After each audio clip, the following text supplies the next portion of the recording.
The sun beat down with an unyielding fury, transforming the Arizona desert into a shimmering, oven-hot expanse.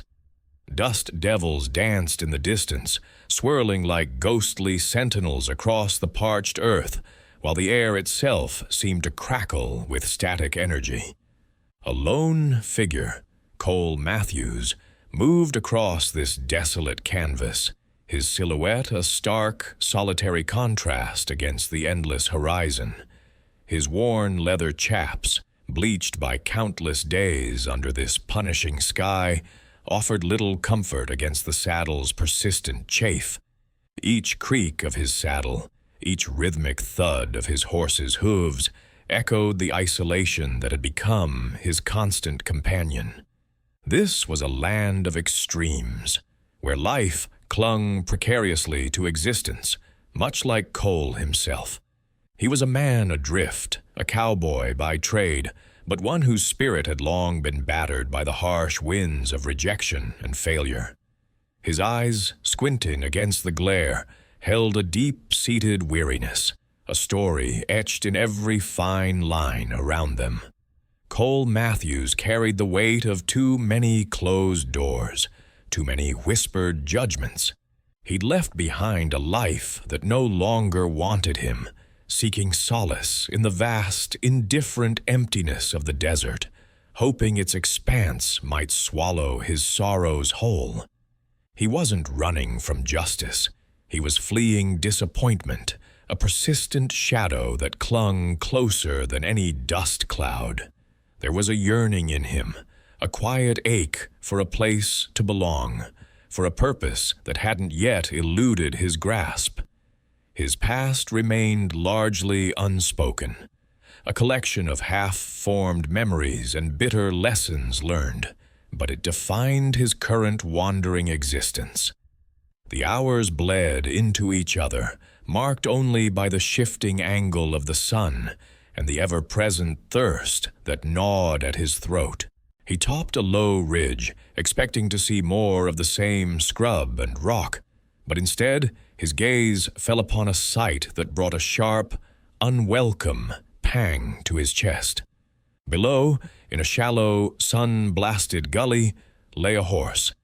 It was a magnificent animal, a wild mustang by the looks of it, but now reduced to a crumpled heap of bone and muscle. One of its forelegs was twisted at an unnatural angle, clearly broken, and a raw, bleeding wound marred its flank. The horse's labored breathing was audible even from a distance, a ragged gasp for air in the suffocating heat. Flies buzzed in a sickening halo around its head, and its eyes, wide with pain and fear, reflected a desperation that mirrored something deep within Cole. He dismounted slowly, his own horse, Old Buck, snorting nervously. The Mustang was clearly abandoned, left to die a slow, agonizing death. Its plight was a stark reflection of his own vulnerability, a mirror showing the world's indifference. Cole felt a familiar ache of empathy, a flicker of outrage at the cruelty. He knew what it felt like to be cast aside, to be deemed worthless. He couldn't just ride past. A profound sense of responsibility, born from shared suffering, settled over him. He knew, with a certainty that transcended logic, that he had to try and help. This wasn't merely about saving an animal. It was about reclaiming a piece of his own fractured humanity. If you're captivated by stories of unexpected bonds forged in the crucible of hardship and individuals pushing past rejection to find their true calling, make sure to hit that subscribe button. You won't want to miss what happens next. The setting sun cast long, distorted shadows across the desolate wasteland, painting the horizon in hues of fiery orange and deep violet. But Cole felt no warmth from its fading light. His attention was solely fixed on the injured horse, its labored breathing a gut-wrenching symphony of pain. A closer inspection revealed the horrifying extent of its injuries. A deep gash, likely from a sharp rock or a predator's desperate lunge, ran along its flank, already showing signs of infection. One of its forelegs was twisted at an unnatural angle, swollen to twice its normal size, indicating a severe break or dislocation. This was no mere stumble. This was a fight for survival, a brutal testament to the desert's indifference. Cole, a man accustomed to minimal resources, immediately understood the gravity of the situation. He had a small medical kit, intended for minor scrapes and saddle sores, not for repairing a broken limb of such a magnificent creature. His canteen held just enough water for another day, maybe two, in this merciless heat. Moving the horse, even a short distance, seemed an impossible task. The very thought of it sent a jolt of despair through him. He was miles from the nearest semblance of civilization, and the chances of anyone else coming across them in this vast emptiness were virtually non-existent. The horse, mirroring his own predicament, was trapped, alone, and rapidly fading. A wave of frustration, sharp and bitter, washed over Cole. Why here? Why now? He'd sought solitude to lick his own wounds, to escape the judgments and rejections that had branded him, and instead he found himself burdened with another's suffering, a burden that seemed to echo his own helplessness. Yet a deeper, more primal instinct stirred within him. He couldn't just leave it. The horse's eyes, clouded with pain but still holding a spark of defiant life, held him captive, demanding a response beyond logic or self-preservation. He knelt beside the animal, his weathered hands moving with a tenderness born of instinct. First, he attempted to clean the wound. Using the scant water from his canteen and a piece of cloth from his shirt, he gently dabbed at the blood and grit, the horse flinching but not violently resisting. Its trust, fragile yet present, was a silent plea. He then rummaged through his meager supplies, pulling out a small bottle of antiseptic and a roll of old bandage. The antiseptic stung, and the horse whinnied softly, but Cole spoke to it in low, soothing tones, his voice a gravelly murmur against the vast silence. "Easy now, partner. Just trying to help. We'll get through this, you and I."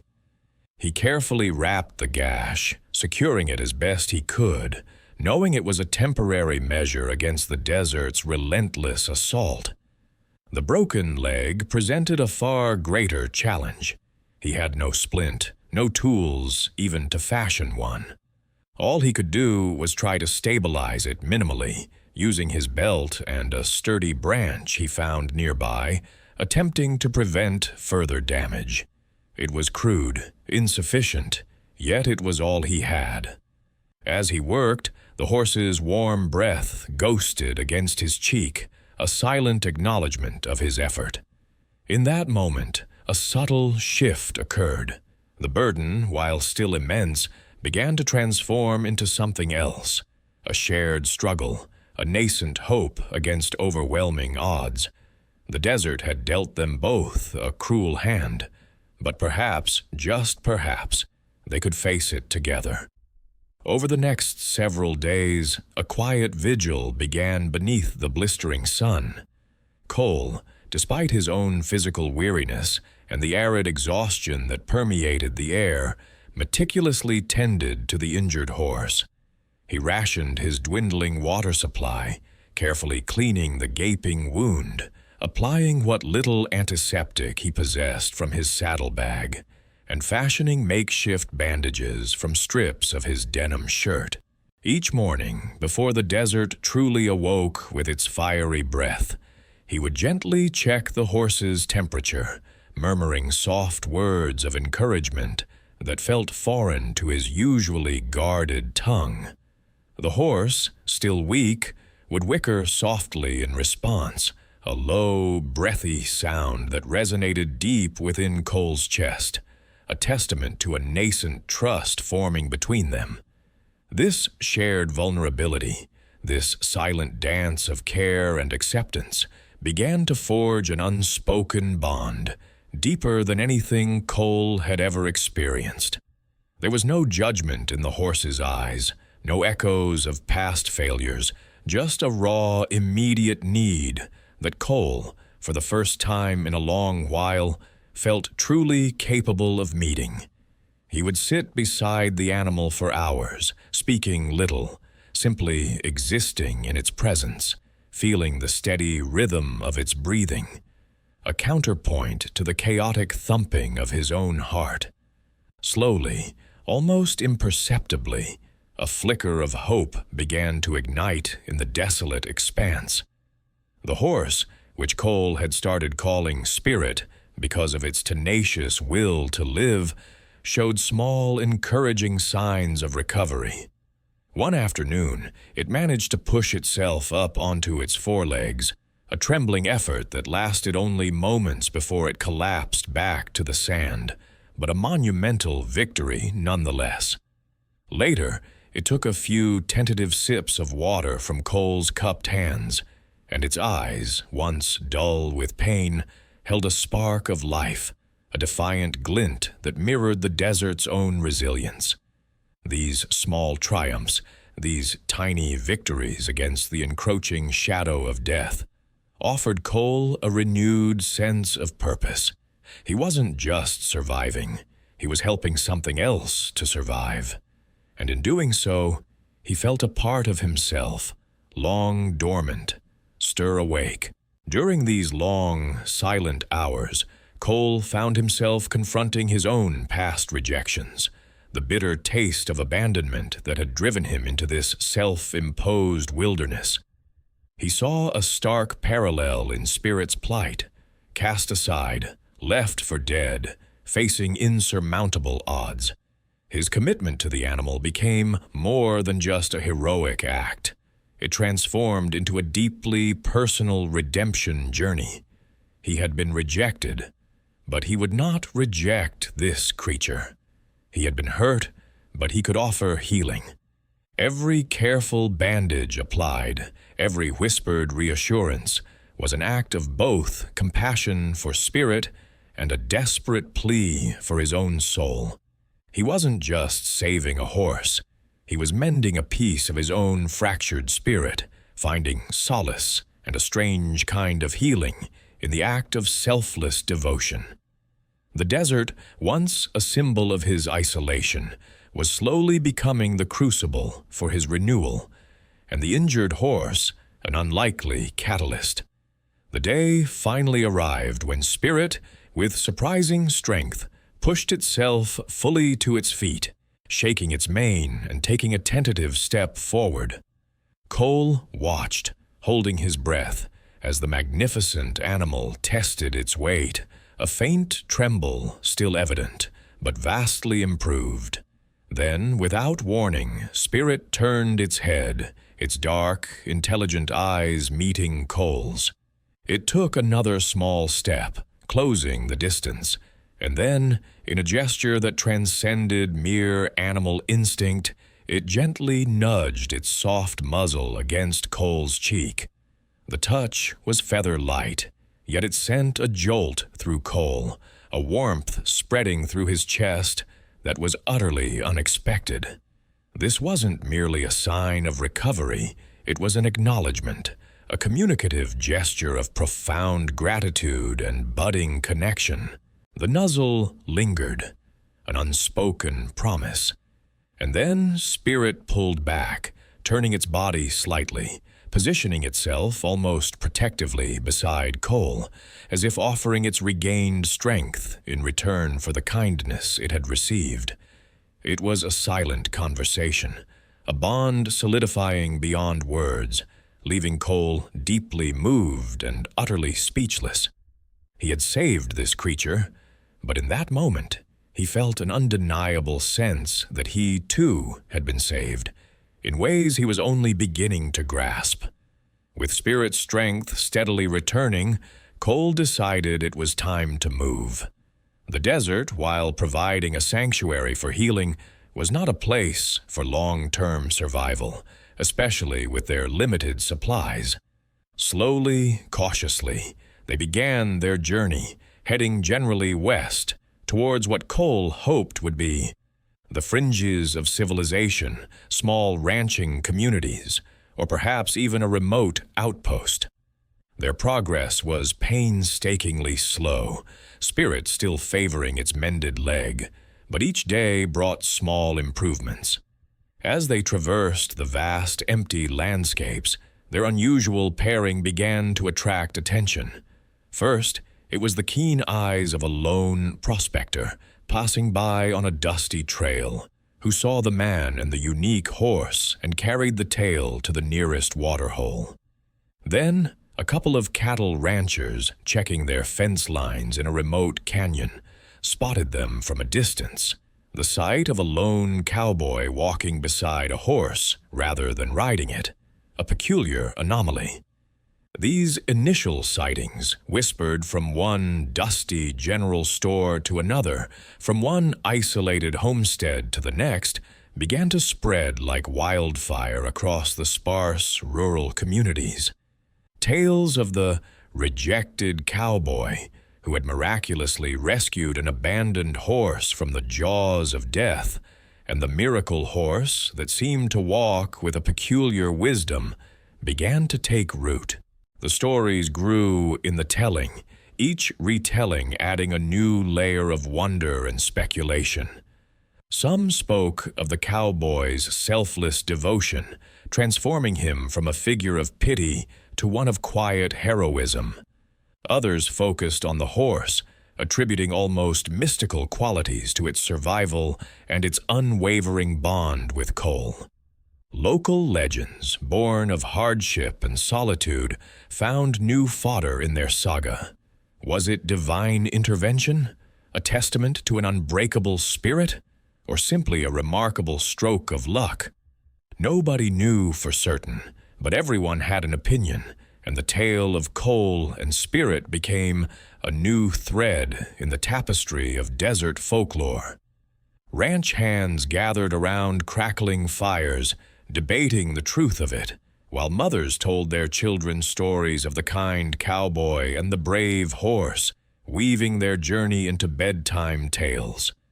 The name Spirit echoed across the plains, no longer just a name Cole had given the horse, but a moniker adopted by all who heard their incredible story, a growing legend emerging from the very heart of the desolate Arizona desert. As Cole and Spirit, now strong enough to travel slowly, began their arduous journey out of the desolate heart of the desert, their path eventually intersected with the scattered outposts of civilization. The first ranching families they encountered reacted with a potent mixture of awe and disbelief. News of the miracle horse that a rejected cowboy had saved had inexplicably preceded them, carried on the dry desert winds, or perhaps simply by the sheer magnetism of their improbable existence. Some ranch hands, hardened by years of battling the elements, peered at Spirit with a cautious reverence, seeing in its steady gaze a rare bond, a testament to endurance. Others, however, scoffed, dismissing the tales as exaggerations, attributing the horse's unusual recovery to mere coincidence or the stubborn will of any creature fighting for its life. The skepticism, though palpable, did little to deter Spirit. In fact, the horse's unusual behavior seemed to intensify as they neared these human settlements. Instead of shying away or following Cole's lead directly, Spirit subtly guided their path, often veering off the established, well-worn trails and heading toward specific ranches, seemingly with a purpose Cole couldn't quite fathom. It was as if an invisible thread pulled the horse, and Cole, surprised by its insistence, found himself reluctantly drawn into unwanted social interactions. He had sought the desert for its solitude, for its ability to swallow him whole and erase the painful echoes of his past. Now, this very horse, the embodiment of his redemption, was pulling him back into the world he had so desperately tried to escape. Each encounter with ranch owners or their families felt like a fresh wound, though none were intentional. The polite inquiries about his journey, the curious glances, the barely veiled pity in some eyes, all combined to bring back a torrent of painful memories for Cole. He could almost hear the whispers of his former colleagues, see the closed-off expressions of those who had once called him friend. He remembered the sting of the accusations, the feeling of betrayal that had driven him to abandon his old life, to seek refuge in the unforgiving vastness of the Arizona desert. These new interactions, steeped in curiosity rather than malice, still brought to the surface the raw, unhealed scars of his past rejections. He saw himself reflected in their initial skepticism, remembering the judgment he had received, the dismissal of his own character. One evening, as spirit nudged him towards a particularly run-down ranch house, Cole felt a familiar knot tighten in his stomach. The rancher, a gruff old man with eyes that had seen too much sun, eyed Cole and Spirit with a wary intensity. He asked Cole about his background, his origins, and though the questions were benign, Cole felt the old defenses rise, the familiar urge to retreat, to vanish. He gave only curt, evasive answers, his gaze fixed somewhere beyond the horizon, avoiding direct eye contact. Spirit, however, remained calm, its ears occasionally twitching towards the ranch house, as if listening to an unheard conversation. In these moments, Cole felt a strange disconnect, as though Spirit was living in a world he couldn't quite access, a world where the past didn't weigh so heavily, a world where intention was clearer and purpose undeniable. He yearned for the simplicity of the desert again, for the quiet understanding he had found with Spirit when they were truly alone. But the horse had other plans, and Cole, irrevocably tied to its mysterious journey, could only follow. The horse, now possessing a distinct personality, beyond its initial vulnerability, demonstrated an uncanny ability that began to emerge with increasing clarity. It was more than intelligent. It possessed an almost preternatural sense, an intuition that seemed to pierce beyond the surface. Cole noticed it first with other desert creatures.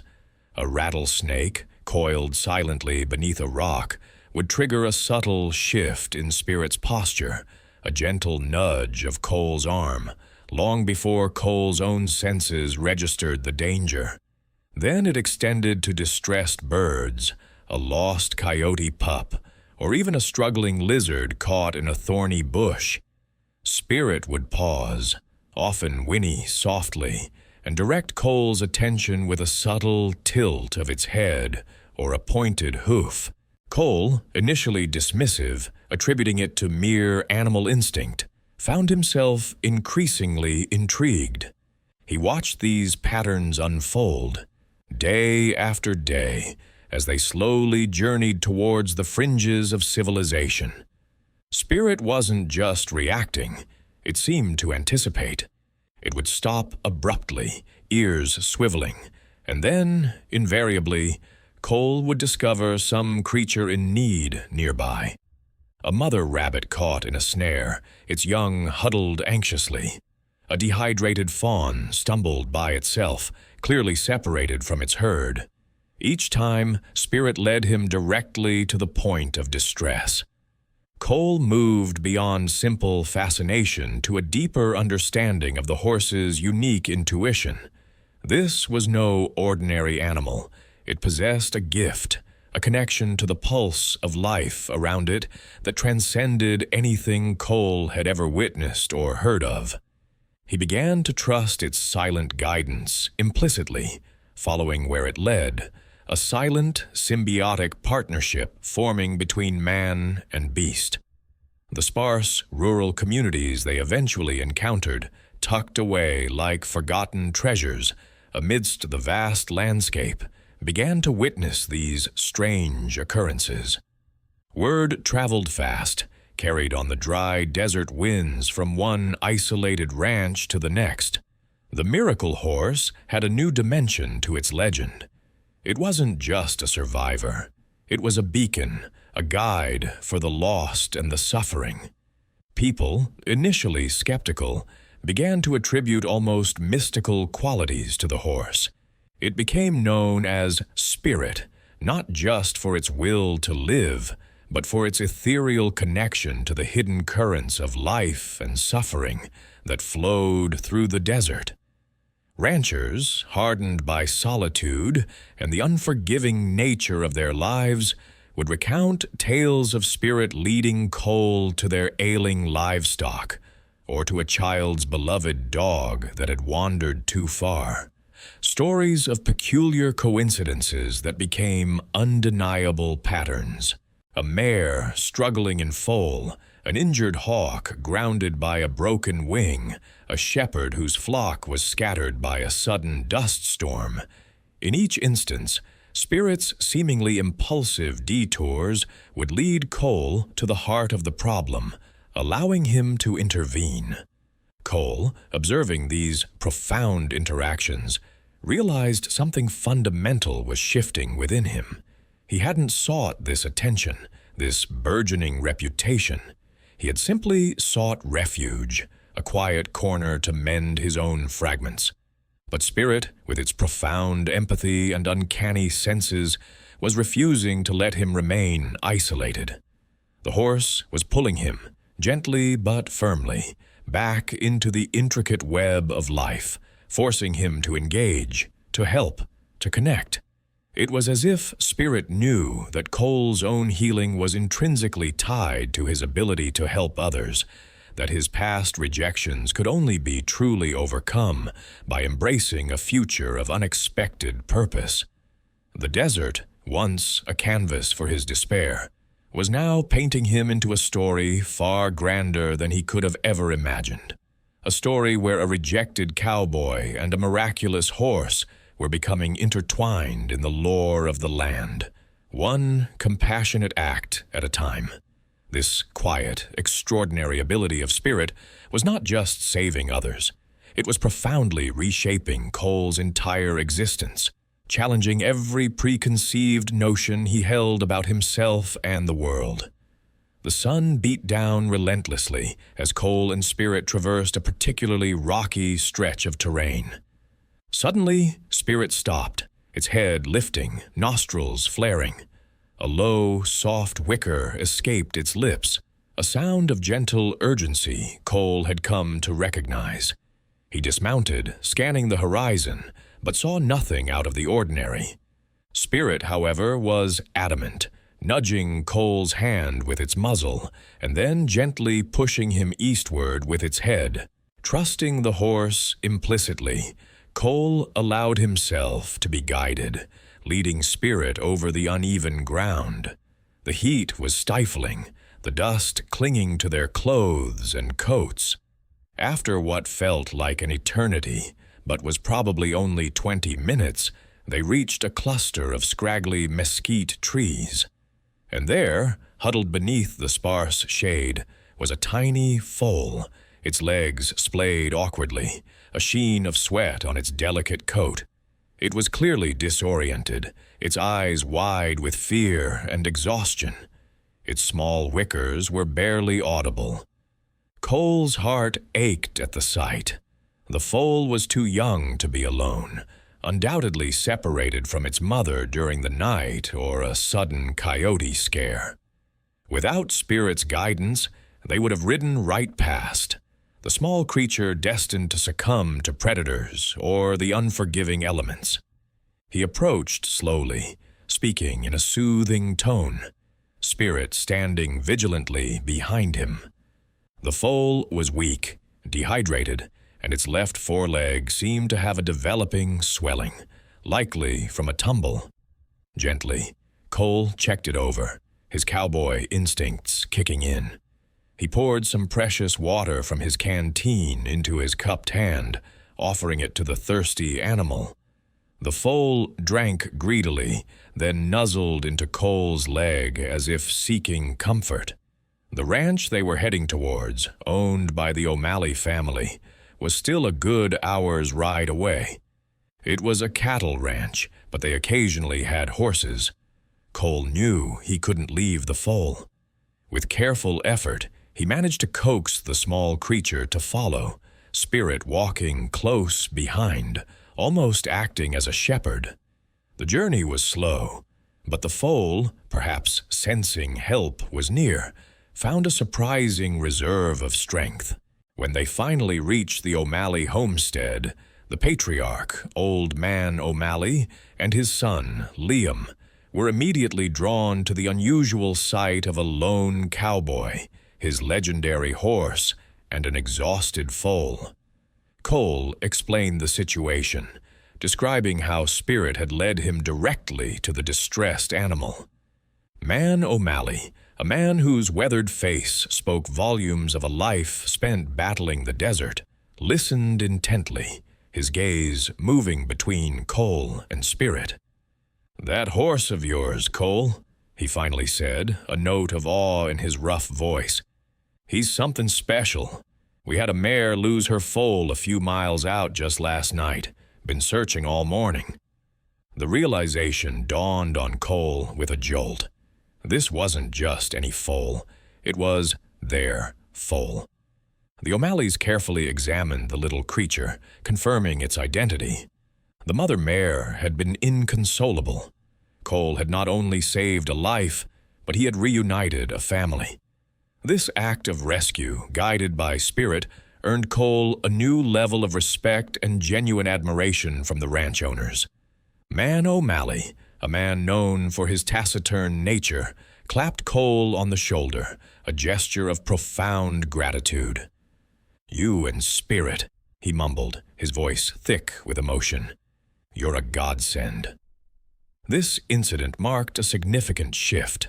Cole's self-imposed isolation slowly began to crumble. It wasn't just the O'Malleys. Word of Spirit's latest feat spread like wildfire. Other ranchers, facing dilemmas with their livestock or even their own personal struggles, began to seek out Cole and his miraculous horse. They didn't just want help, they wanted to witness the phenomenon.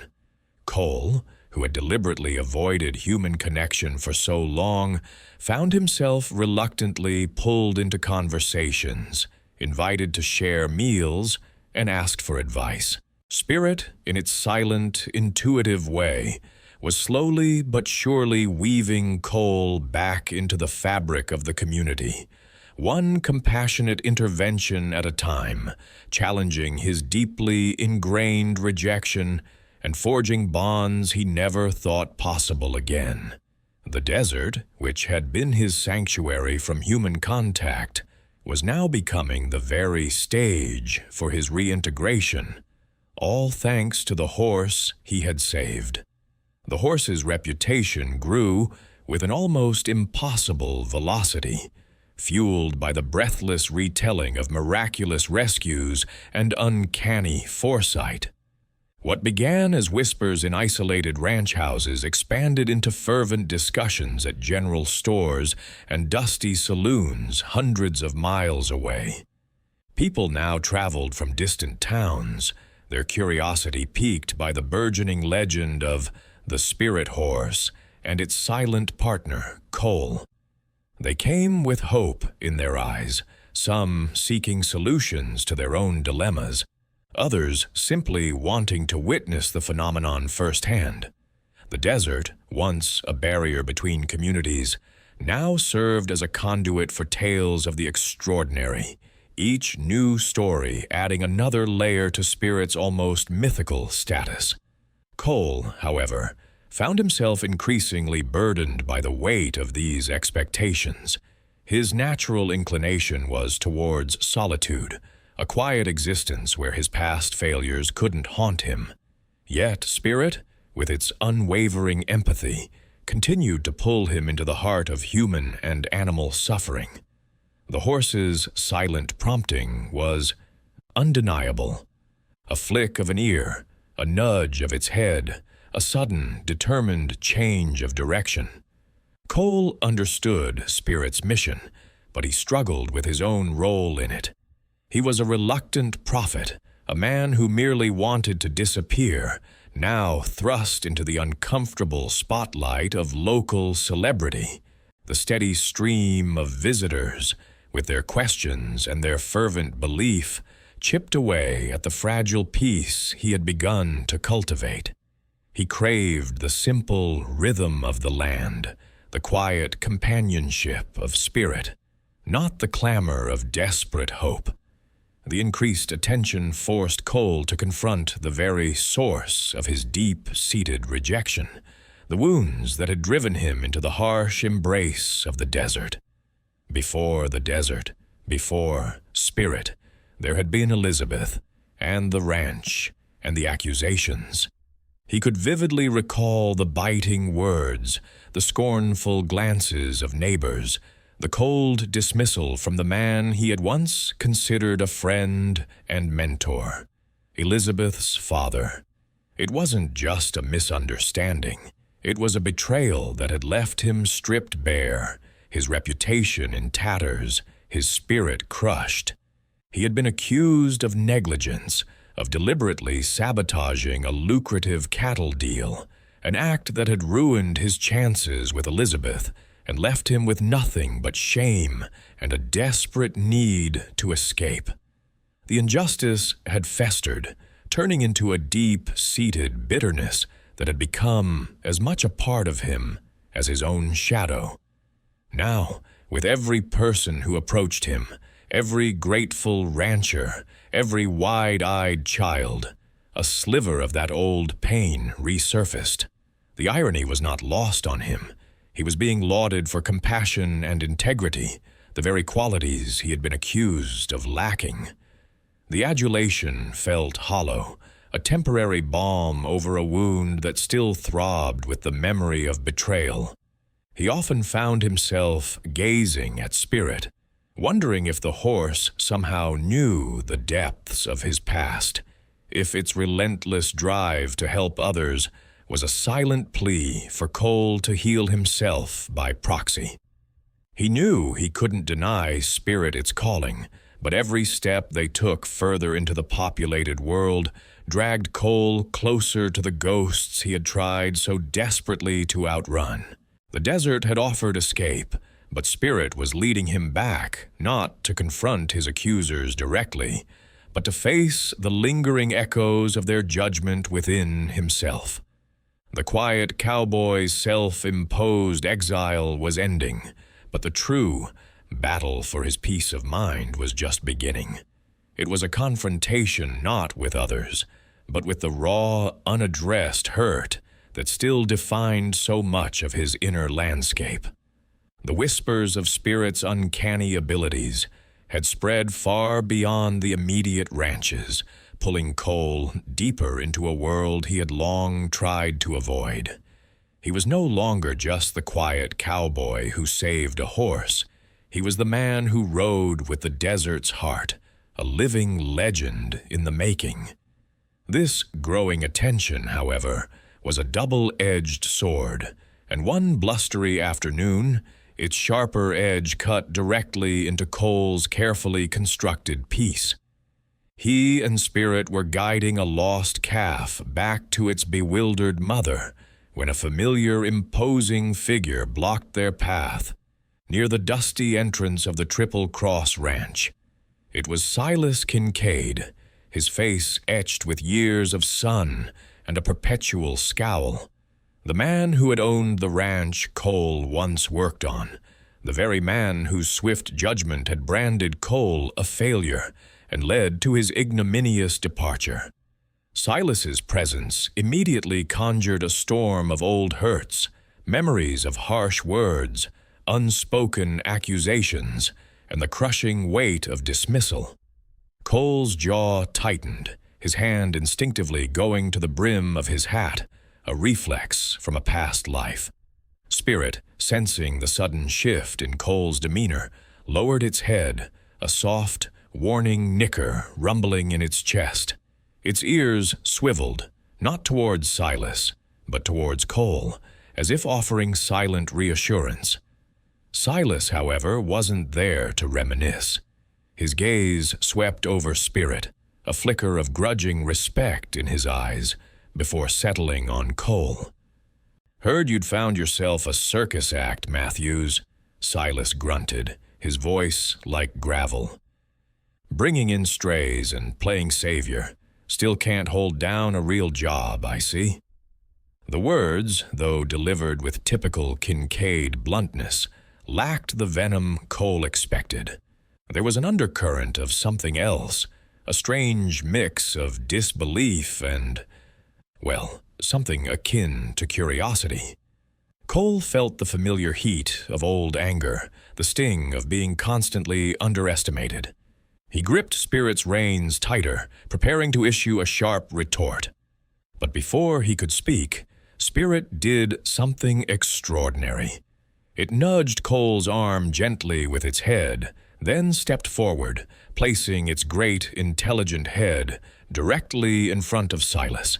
Silas, taken aback, instinctively stepped back, his scowl momentarily replaced by surprise. Spirit then let out a soft, almost plaintive whicker, not threatening, but undeniably insistent. It seemed to be drawing Silas's attention, not to Cole, but to the truth of the situation.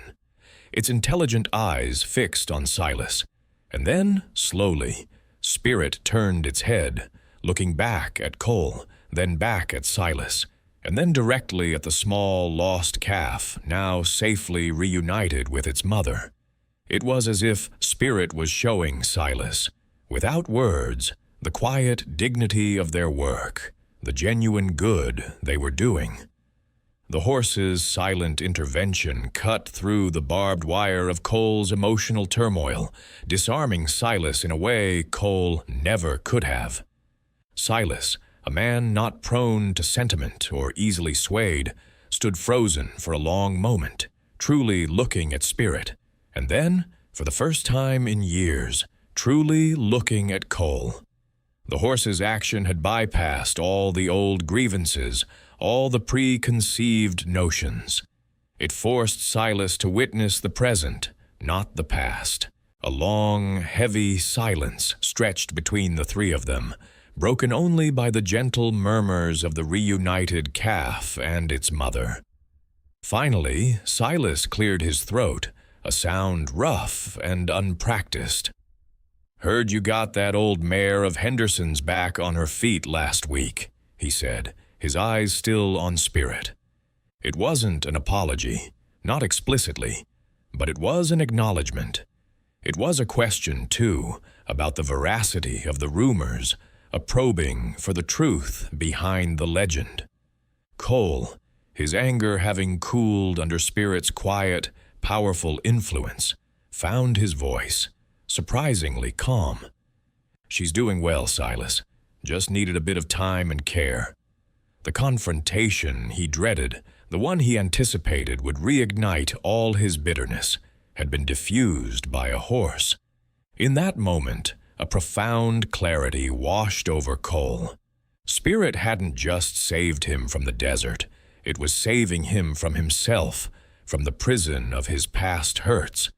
It was showing him that validation didn't come from the acceptance of others, but from the quiet, undeniable purpose he found in helping, guided by this extraordinary creature. The painful memories were still there, but now, a path through them, a path to forgiveness, and perhaps even peace, was slowly beginning to reveal itself. The horse's gift revealed itself even more fully after that encounter with Silas. It wasn't just about finding lost calves or comforting a distressed animal.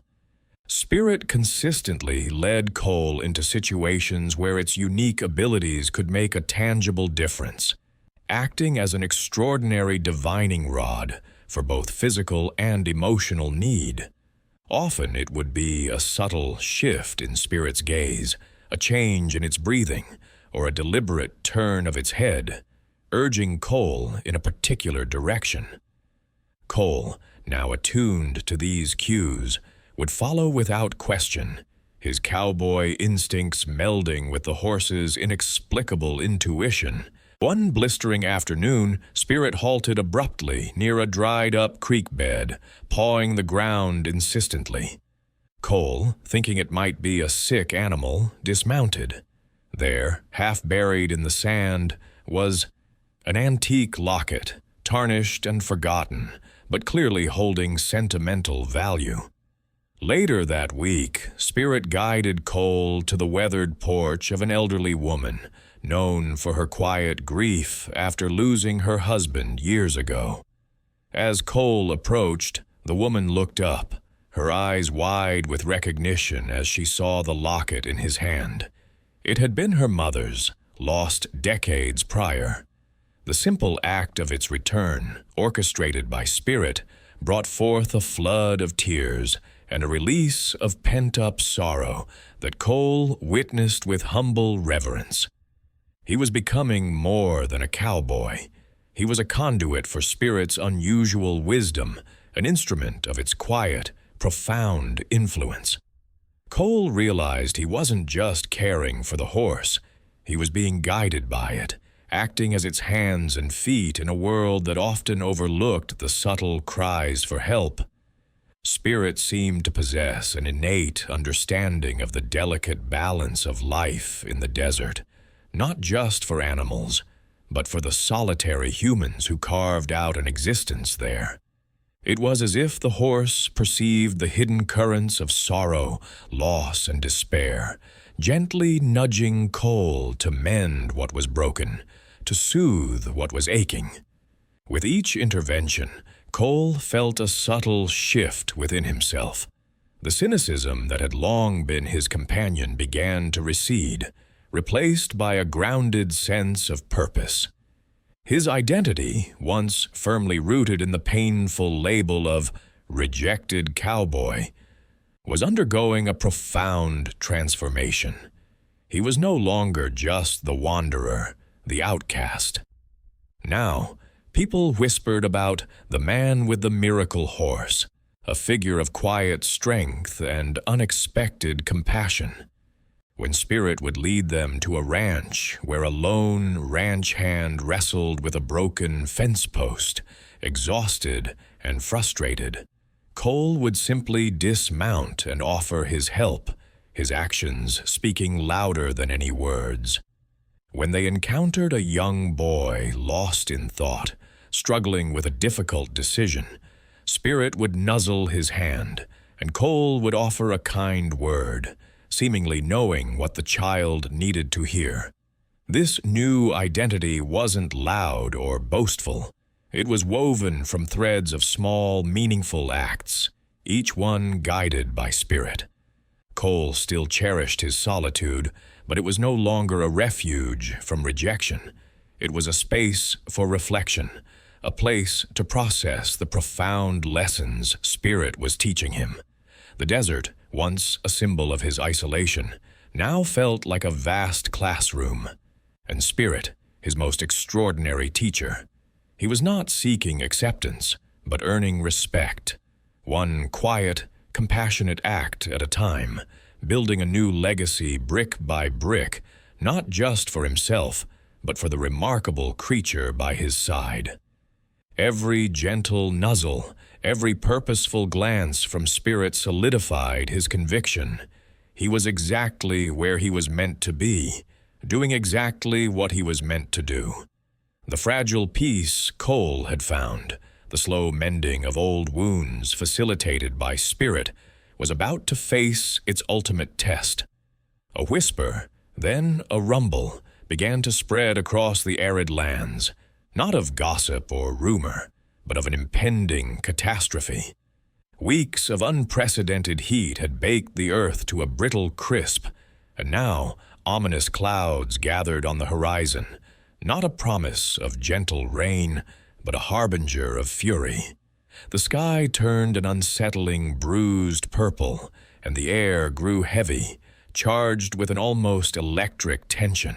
A flash flood, the kind that carved new canyons in minutes and swept away everything in its path, was bearing down on the valley where several isolated ranching families, including Silas Kincaid's spread, lived. Panic began to ripple through the scattered homesteads. Radios crackled with desperate warnings, but the sheer speed and ferocity of the approaching storm made organized evacuation a near impossibility. Roads would be washed out, bridges decimated. Many were caught unaware, their livestock scattered, their families vulnerable. Cole, observing the sky from the small makeshift corral where Spirit now rested, felt a primal fear grip him. He remembered childhood stories of the destructive power of such events, the indelible marks they left on the land and its people. This was not just a challenge, it was an existential threat. Spirit, sensing the shift in Cole's demeanor, nudged his arm, its eyes wide and alert, reflecting the wild, untamed energy of the coming storm. There was no fear in those eyes, only an intense, unwavering focus. It was then that Cole understood. This was why Spirit had come to him, why it had led him to these people, why it had forged these unexpected bonds. The horse was not merely intuitive, it possessed an almost preternatural awareness, a deep connection to the very pulse of the land. It wasn't just a guide in day-to-day troubles, it was a beacon in cataclysm. Without a moment's hesitation, Cole swung onto Spirit's back. There was no need for words, no need for complex commands. The horse moved with an urgency that resonated with Cole's own racing heart, a powerful rhythmic gallop that devoured the distance. They rode first to the Kincaid Ranch, the first to be directly in the path of the torrent. Silas, attempting to herd his cattle to higher ground, looked up, his face etched with grim resignation, fully expecting to lose much of his livelihood. But Spirit didn't head for the higher ground known to the ranchers. Instead, it veered sharply, leading Cole towards a series of hidden caves and natural rock shelters, places only known to the oldest indigenous desert dwellers, forgotten by modern ranching maps. Cole, putting his absolute trust in the horse, followed, shouting instructions to Silas and his family to abandon their current efforts and follow. The sheer conviction in his voice, amplified by Spirit's unerring direction, cut through their despair. They had witnessed too many miracles from this man and his horse to doubt now. As the first muddy, roaring wave of water began to inundate the lower pastures, Silas's family, then their precious herd, were safely tucked away in the ancient dry caverns. But the danger was far from over. Spirit whinnied, a sound of desperate alarm, and turned, pushing Cole to ride further, faster, knowing there were others. They moved like a phantom through the rising waters, Spirit's hooves finding purchase where none seemed possible, its senses navigating through the chaos of wind and rain. Cole, in a crisis that dwarfed all his previous personal rejections, found an unexpected surge of authority within himself. He was no longer the outcast cowboy, but a leader, guiding, pushing, helping, his voice cutting through the storm, reassuring and directing those who had once scorned him. The past rejections, the bitter memories, were all drowned out by the roar of the flood and the urgent beat of Spirit's hooves. His heroic actions in this dire moment were etching a new narrative, not just for himself, but for the entire community. The wildfire, an inferno born of a lightning strike and fueled by weeks of parched earth, finally succumbed to a combination of tireless human effort and a sudden, blessed shift in the wind. The community, though scarred, was saved. Homes still stood, albeit many blackened and singed. Livestock had been herded to safety in miraculously found pockets of green pasture, guided by Cole and Spirit. Their efforts, a relentless dance against the scorching heat and choking smoke, had solidified their legend in a way no rumor ever could.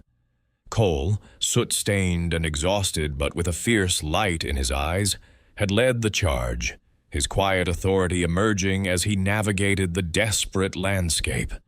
Spirit, unflinching and unerring, had been the compass, leading frightened families and panicked herds away from the advancing flames, its intuition a beacon in the chaos.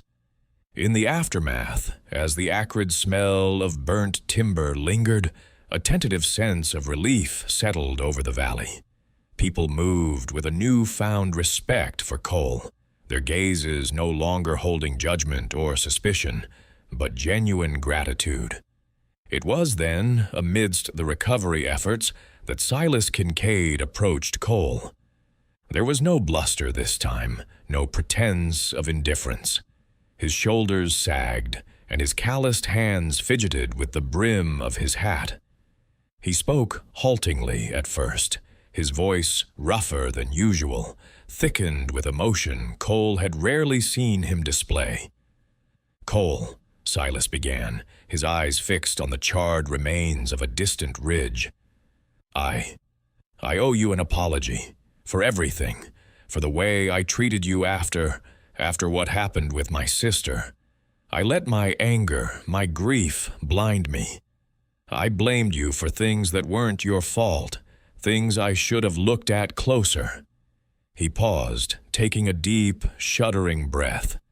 She told me on her deathbed, Cole. Said it wasn't you. Said she made her own choices, and you were just caught in the crossfire. She never meant for you to bear the brunt of it. The words hung in the air, heavy with years of unspoken pain and misunderstanding. Cole felt a knot in his chest loosen, a burden he hadn't realized he was still carrying begin to lift. Spirit, sensing the profound shift in the atmosphere, gently nudged Cole's hand, a soft, reassuring presence. It was a moment of profound confession and unexpected forgiveness. Silas, a man who had built walls around himself higher than any mountain, was finally tearing them down, brick by painful brick. "I know it's probably too late, Cole," Silas continued, his voice barely above a whisper. "But I hope you can find it in your heart to forgive me. You and that horse, you saved us all. You saved me in a way, from a bitterness that was eating me alive." Cole looked at Silas, truly looked at him, and saw not the man who had driven him away, but a man humbled by loss and seeking redemption. The decades of pain, the sting of rejection, the loneliness of his wandering existence, it all converged into this single, transformative moment. The path to forgiveness, which Spirit had started to clear, now lay wide open. "Silas," Cole said, his voice soft but firm, "there's nothing to forgive. We all make mistakes. Life's too short to carry that kind of weight." In that exchange, Cole found more than just an end to an old grudge. He found peace, the acceptance he had so desperately craved, the validation he thought he needed from others, had finally arrived. Not because of forced reconciliation or a dramatic gesture, but through the quiet, consistent act of doing good, guided by the improbable wisdom of an injured horse. He understood now that his journey through rejection was not a curse, but a crucible. It had forged him, refined him, and ultimately led him to this new purpose, this new belonging. The past, once a haunting shadow, was now just a story he carried, a story that shaped but no longer defined him. He was Cole Matthews, not the rejected cowboy, but the man who, with a miracle horse by his side, had helped save a community, and in doing so, had finally saved himself. The wildfire's immediate threat had diminished, the floodwaters receded, and the community, though scarred, began the slow process of rebuilding. Cole and Spirit were at the heart of it all, their actions during the crisis cementing their place in the fabric of these desert towns. But even as the dust settled and the sounds of reconstruction replaced the frantic cries of danger, a new, subtle shift began to manifest. Spirit, who had seemed boundless in his energy during the emergencies, now moved with a discernible weariness. Cole, ever attuned to his companion, noticed it first. Spirit's once vibrant coat seemed a touch duller, his movements a little slower, his deep, intelligent eyes holding a distant, almost reflective quality. The horse had poured every ounce of his unique energy, his extraordinary intuition, into saving lives, into guiding Cole, into healing the fractured community around them. It was as if the intense demands of recent weeks, culminating in the harrowing escape from the fire and the flash flood, had drawn too deeply from his wellspring. Small signs accumulated, a longer rest after a short walk, a more labored breath when ascending a slight incline, the occasional stumble that quickly corrected itself but left Cole's heart aching. The subtle changes worried Cole profoundly. He dedicated himself fully to Spirit's comfort, reversing their initial roles. No longer was Cole the lone, struggling figure saving an abandoned animal. Now he was the devoted caretaker, tending to the needs of the creature who had given him everything. He sought out the best feed, meticulously groomed Spirit's aging coat, and spent hours simply sitting beside him, offering quiet companionship. He would stroke Spirit's mane, feeling the familiar warmth of his skin, a warmth that now held a fragility Cole hadn't perceived before. He recalled those desperate days in the desert, finding Spirit broken and alone, his own spirit equally shattered. Spirit had been the catalyst for his healing, the silent mentor who had led him back to himself, to purpose, to acceptance. Now, it was his turn to return that boundless care. Cole brought him fresh water from the clearest springs, found shaded spots for him to rest during the harsh midday sun, and spoke to him in soft, reassuring tones, sharing memories of their journey, of the lives they had touched. A profound gratitude swelled within Cole, a feeling so vast it often brought tears to his eyes. He didn't articulate it in grand speeches or dramatic pronouncements, but in every gentle touch, every patient moment, every watchful glance. He was grateful for the horse's quiet strength, for his unwavering wisdom, for the uncanny ability to see beyond the surface, into the heart of things. Spirit hadn't just saved him from the desert, he had saved him from himself, from the bitterness and isolation that had threatened to consume him. He had shown Cole how to trust again, how to connect, how to truly live. The community, too, noticed the change in Spirit. They'd seen the horse as a living legend, a symbol of hope and resilience. Now, they saw him as a beloved elder, a silent hero whose time was drawing to a close. People would quietly bring offerings of sweet oats or tender hay, their faces etched with concern and affection. They understood instinctively that the extraordinary efforts Spirit had made were taking their toll, that the well of his unique magic, so generously given, was slowly beginning to recede. Cole knew, with a heavy heart, that the time he had left with his remarkable friend was growing short. He cherished every single moment. The desert wind, usually a biting adversary, now whispered through the scrub brush with a gentle lament, carrying with it a profound stillness that settled heavily upon the ranch. Spirit, the magnificent horse who had woven himself into the very fabric of this community, drew his last shallow breath, his eyes, once so full of a knowing wisdom, glazing over with the finality of existence. Cole knelt beside him, a hand splayed across the horse's coarse mane, feeling the last vestiges of warmth drain from the powerful body. Tears, hot and unbidden, streamed down his weathered cheeks, a testament to the depth of a bond forged in adversity and solidified through shared purpose. It wasn't just sadness. It was the ache of losing a part of his very soul. Word spread quickly, carried from ranch to ranch by hushed voices and somber glances. The horse that had inspired awe, healed divisions, and saved lives was gone.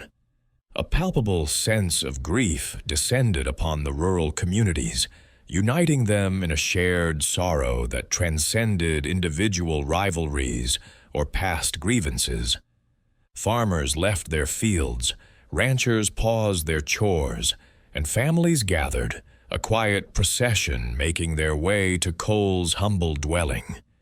They didn't come with platitudes or empty words.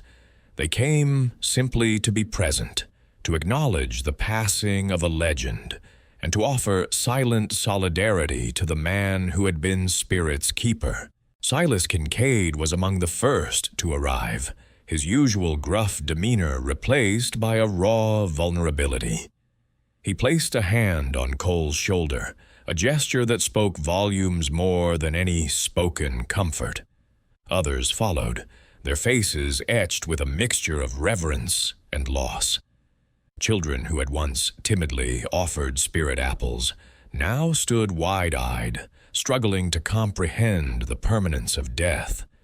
They had seen Spirit as a magical creature, a bringer of good fortune, and his absence left an undeniable void.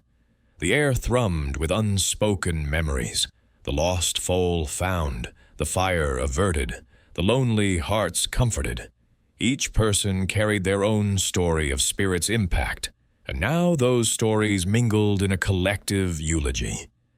As the sun dipped below the horizon, painting the sky in hues of orange and purple, Cole remained by Spirit's side, lost in a landscape of introspection. The incredible journey replayed in his mind like an ancient film reel. He remembered the scorching desert floor, the horse's broken leg, his own despair mirroring the animal's suffering. He recalled the countless hours of painstaking care, the quiet camaraderie that blossomed into an unbreakable connection. Spirit hadn't just healed, he had transformed. He had taken a rejected, lonely man, and through his silent guidance, had shown him the path back to himself, back to connection, back to purpose. Cole realized that Spirit hadn't merely been a horse he saved. Spirit had been the catalyst for his own salvation. The horse had forced him to look beyond his own pain, to extend compassion, to trust again, and ultimately to embrace a future he never thought possible. Every act of kindness, every moment of shared triumph, every tear shed had been part of a profound, symbiotic journey. The horse had been his teacher, his confidant, his silent partner in a dance of healing and redemption. His own transformation from a bitter wanderer to a respected member of the community was Spirit's most enduring legacy. He felt no regret, only an overwhelming sense of gratitude. Gratitude for the improbable encounter, for the lessons learned, for the love exchanged. Spirit's life, though it had ended, had not simply ceased. It had radiated outwards, touching countless lives, leaving an indelible mark on their hearts and on the arid land itself. The silence now was different, not the silence of desolation, but a silence imbued with profound meaning, a hallowed echo of a spirit that would forever gallop across the vast, starlit plains of memory. Cole knew, with an unwavering certainty, that while the physical presence was gone, the essence of Spirit, the lessons he taught, and the bond they shared, would remain an eternal flame within him. The desert wind still carried whispers of the horse's legend, but Cole Matthews now walked with a different gait, his shoulders squared not with defiance, but with a quiet confidence. He was no longer the wandering, rejected cowboy. He was simply Cole, an integral thread in the fabric of this resilient community. The ranch hands often sought his advice on handling a difficult mare or finding a lost calf, trusting his instincts, honed by years of solitude and deepened by Spirit's unique wisdom. He started a small, informal clinic for injured animals, drawing on the practical skills he'd learned in the desert, always remembering the first aid he'd administered to Spirit. People brought him sick dogs, lame horses, even a faltering hawk once. Knowing Cole possessed an almost spiritual empathy for creatures in distress. His days were filled with purpose, a comforting rhythm of mending fences, tending to livestock, and most importantly, offering a listening ear. He found a strange satisfaction in helping his neighbors, a sense of belonging that had eluded him for so long. The old bitterness surrounding Silas Kincaid had dissolved completely, replaced by a mutual respect that deepened with shared work and quiet conversations. Silas, too, had changed, shedding some of his hardened edges, becoming a man more open to compassion. Their shared history, once a chasm, was now a bridge of understanding. Cole often thought of Spirit, not with sorrow, but with a profound and abiding gratitude. The horse had been more than a companion. It had been a catalyst, a living embodiment of second chances. Cole's small cabin, once a lonely outpost, became a beacon. Children from nearby ranches would often stop by, drawn by his gentle demeanor and the tales of the miracle horse that were now woven into the very lore of the region. He'd tell them stories around a crackling fire, not of grand adventures, but of the quiet strength found in resilience, the unexpected bonds forged in adversity, and the deep, unspoken language that exists between all living things. He spoke of Spirit not as a magical entity, but as a teacher, a guide who had shown him that true value lay not in what others thought of you, but in the kindness you offered the world and the healing you allowed within yourself. He realized now that rejection had been a crucible, burning away the dross of his past and forging a stronger, more compassionate man.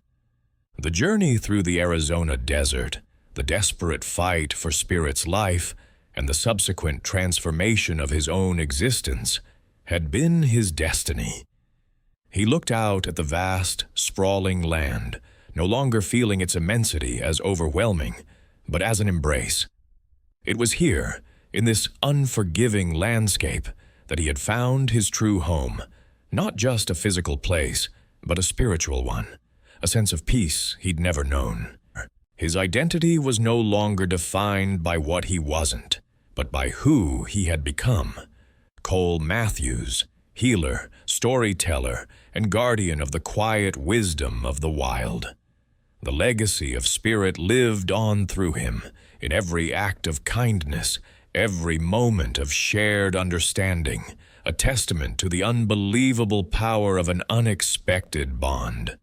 This journey, a testament to unexpected connections and profound healing, reminds us that transformation often arrives in the most unlikely forms. Share your own stories of unexpected bonds and the incredible ways they've shaped your life in the comments below. And if you're hungry for more tales of grit, resilience, and the extraordinary found in the ordinary, make sure to hit that subscribe button. Next time, we plunge into the heart of the Appalachian Mountains, where a recluse